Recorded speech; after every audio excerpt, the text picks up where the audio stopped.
The 7 factors of enlightenment, the pathway to awakening in Buddhism. In the profound teachings of Buddhism, the journey to liberation is marked not only by ethical conduct and meditative absorption, but also by the cultivation of specific mental qualities that lead directly to awakening. Among the most significant frameworks for spiritual development is the doctrine of the 7 factors of enlightenment, Satabudjahag. These factors are repeatedly emphasized in the Pili Canon, particularly in the Satapahana Sutta and the Suyutta Nikaya, as essential qualities that culminate in the realization of Nibbana. The 7 factors of enlightenment, mindfulness, Sati, investigation of Dhamma Vichaya, energy Virya Joypenti, tranquility, concentration, Samdhiya, and equanimity, Ipikad, represent a progressive yet interdependent sequence of qualities that balance one another. They provide the practitioner with both the clarity to see reality as it is and the stability to remain unmoved by the storms of worldly existence. This essay explores each of these factors in detail, their interconnectedness, and their indispensable role in the Buddhist path to enlightenment. 1. Mindfulness, Sati, the foundation of awareness, the first factor. Mindfulness, Sati, is the cornerstone upon which all other factors depend. Without mindfulness, the mind becomes scattered, prey to distractions, cravings, and aversions. In Buddhist practice, mindfulness refers not merely to memory or attention, but to a clear and present-centered awareness of phenomena. Through the practice of Satipahana, the 4 foundations of mindfulness, mindfulness of the body, feelings, mind, and mental objects, the practitioner learns to observe reality without clinging or aversion. This bare, non-judgmental awareness allows insight into the impermanence anicca, unsatisfactoriness, dukkha, and non-self anat, nature of all conditioned phenomena. Mindfulness ensures that the other 6 factors are cultivated in balance and not distorted by delusion. It is like the gatekeeper who watches carefully, ensuring the mind remains aligned with the Dhamma. Investigation of Dhamma Vikaya, the spirit of inquiry, the 2nd factor. Investigation of Dhamma Vikaya is the quality of active inquiry into the true nature of reality. Once mindfulness has established clarity, investigation allows the practitioner to discern wholesome from unwholesome states, skillful from unskillful actions, and truth from illusion. Dhammavikaya is not blind faith, but an ongoing examination that sharpens wisdom, Pand. It involves asking profound questions. What is this experience? Is it permanent? Does it lead to suffering or liberation?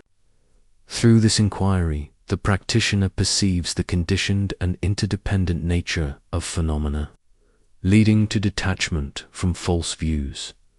This factor resonates with the Buddha's invitation in the Kalama Sutta. Do not accept something simply because it is tradition, scripture, or authority. Test it for yourself and see if it leads to welfare and liberation. Investigation keeps the path dynamic, preventing stagnation or dogmatism. 3. Energy, virya. The courage to persist in sight alone is insufficient without energy, virya, the 3rd factor of enlightenment. Virya is the courageous and persistent effort to abandon unwholesome states and cultivate wholesome ones. It is not mere willpower, but a steady, balanced vitality that sustains the spiritual journey. The Buddha often emphasized the importance of energy, comparing the diligent practitioner to a strong person straightening a bent sapling. Without energy, mindfulness lapses, investigation grows dull, and the path falters. Too much energy, however, can lead to restlessness, while too little leads to sloth. Thus, virya must be carefully balanced with calmness and equanimity in practical terms. Virya is strengthened through the four right efforts, samapadona, preventing unwholesome states from arising, abandoning unwholesome states that have arisen, cultivating wholesome states not yet arisen, maintaining and perfecting wholesome states already arisen through persistent effort. The mind becomes resilient, unwavering in the face of difficulties. 4. Joy, painti, the rapture of practice. The fourth factor, joy, painti, arises naturally when the mind is clear, energetic, and aligned with the Dharma. Unlike sensual pleasure, penti is a refined joy rooted in inner freedom, tranquility, and insight. It is the uplifting quality that counterbalances heaviness, discouragement, or weariness in practice. Painti manifests in varying degrees, from subtle gladness to overwhelming rapture that pervades the whole body. This joy energizes meditation, making the path deeply nourishing rather than burdensome. The Buddha described painti as a vital support for concentration, likening it to cool water that refreshes a weary traveler. Importantly, painti is not clung to as an end in itself, but recognized as a wholesome factor that inspires continued progress toward liberation. 5. Tranquility, passaddhi, the peaceful stillness. While joy is uplifting, the path also requires calmness. Tranquility, passaddhi, is the soothing factor that pacifies both body and mind. It is like a gentle breeze that cools the flames of restlessness and agitation. Passaddhi arises when the practitioner, grounded in mindfulness, investigation, energy, and joy, begins to experience a natural stillness. The body relaxes, the breath becomes gentle, and the mind settles into composure. Tranquility supports deeper states of concentration and insight by creating a serene, inner atmosphere. This balance between joy and tranquility prevents extremes. Too much joy without calmness leads to excitement, while too much tranquility without joy can slide into stagnation. Passaddhi ensures harmony between dynamism and stillness. 6. Concentration, samdhi, unwavering attention. The sixth factor. Concentration, samdhi, is the unification of the mind on a single object of meditation. With concentration, the scattered energies of the mind gather into a focused clarity, capable of penetrating the deepest truths. Samdhi is cultivated through practices such as NMP Nisati, mindfulness of breathing, leading to the states known as the jhanas. These states of profound concentration are not ends in themselves, but powerful tools for developing insight.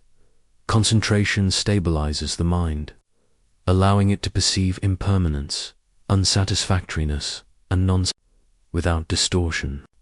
It acts like a clear, still lake that perfectly reflects the moon when the mind is steady. Reality can be seen as it truly is. 7. Equanimity, uppercard, the supreme balance. The final factor. Equanimity, uppercard, represents the culmination of the path. It is the serene balance of mind that remains unshaken by pleasure or pain, gain or loss, praise or blame. Unlike indifference, equanimity is imbued with wisdom and compassion. Recognizing the impermanent and conditioned nature of all phenomena, epicard is the fruit of deep insight. When one sees that all things arise and pass away, attachment and aversion lose their grip. Equanimity allows the practitioner to engage with the world compassionately without being enslaved by emotional turbulence. The Buddha often highlighted equanimity as one of the four Brahmavihars, divine abodes, alongside loving-kindness, compassion, and sympathetic joy. As the seventh factor of enlightenment, it provides the stable foundation upon which liberation is attained. The interdependence of the seven factors, though presented sequentially, the seven factors of enlightenment are not rigid steps, but interdependent, qualities that reinforce one another. Mindfulness pervades them all, ensuring balance and clarity. Investigation ignites energy. Energy gives rise to joy. Joy naturally settles into tranquility. Tranquility supports concentration, and concentration blossoms into equanimity. When cultivated together, these seven factors create a dynamic and harmonious path that leads the practitioner directly toward awakening. Conclusion: the living path of awakening, the seven factors of enlightenment, are not abstract ideals, but living qualities that can be developed in daily life. They embody the middle way, avoiding extremes of indulgence and asceticism by balancing energy with calm, joy with tranquility, and concentration with equanimity. For the modern practitioner, these factors remain profoundly relevant. In a world of distraction, cultivating mindfulness restores clarity. In times of doubt, investigation deepens understanding. When faced with adversity, energy sustains persistence. Joy and tranquility bring balance. Concentration sharpens focus, and equanimity grants peace amidst uncertainty. Ultimately, the seven factors of enlightenment are both the path and the fruit. As they are cultivated, awakening unfolds naturally. The Buddha described them as the direct way to nibbana, the cessation of suffering. By nurturing these qualities, practitioners walk in the footsteps of the awakened ones, guided toward the freedom and wisdom that lie at the heart of the Dharma.